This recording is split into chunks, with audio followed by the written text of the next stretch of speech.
ఈ రోజే డౌన్లోడ్ చేయండి. మీ ఫేవరెట్ షోస్ చూడండి.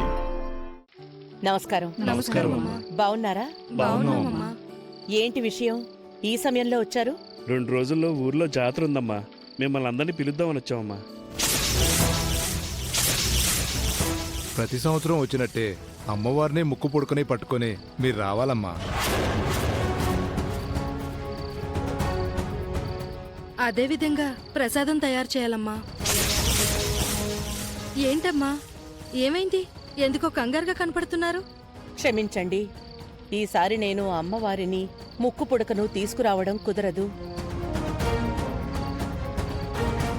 మేము కూడా రావడం కుదరదు. మా ఇంటి పరిస్థితులు అందుకు అనుకూలంగా లేవు. దయచేసి ఏమీ అనుకోకండి, బయలుదేరండి. మీరు రాకపోతే ఊరికే నష్టం కదమ్మా. అన్నీ తెలిసి మీరిలా మాట్లాడడం చాలా విచిత్రంగా ఉందమ్మా. ప్రతి సంవత్సరం వేరు, ఈ సంవత్సరం వేరండి. దీనికి మరేదైనా పరిష్కారం ఉంటే ఆలోచించి కబురు పెడతాం. మీరు బయలుదేరండి.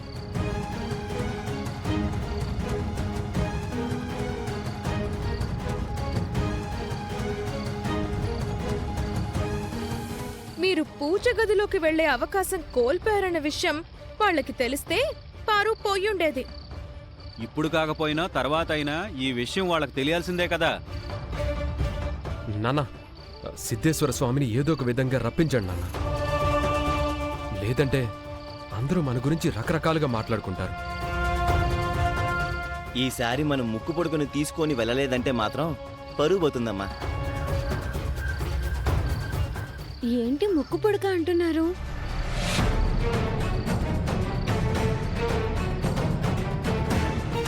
నీకెందుకే అవసరమా నీకు? వచ్చి ఒక్కరోజు కూడా కాలేదు, అన్నిట్లో దొరుకుతావు. ఇది మా ఫ్యామిలీ పర్సనల్ మ్యాటర్. నువ్వు లోపలికి పో. పెద్దావిడ గారు, మీరు నాకు గుడిలో ఏం మాటిచ్చి తీసుకొచ్చారు? నన్ను ఎవరు ఏమీ అనకుండా చూసుకుంటానన్నారు కదా. మరి వీళ్ళు చూడండి నా మీదకి ఎలా రెచ్చిపోతున్నారో. అర్చనని ఎవరూ ఏమీ అనకండి.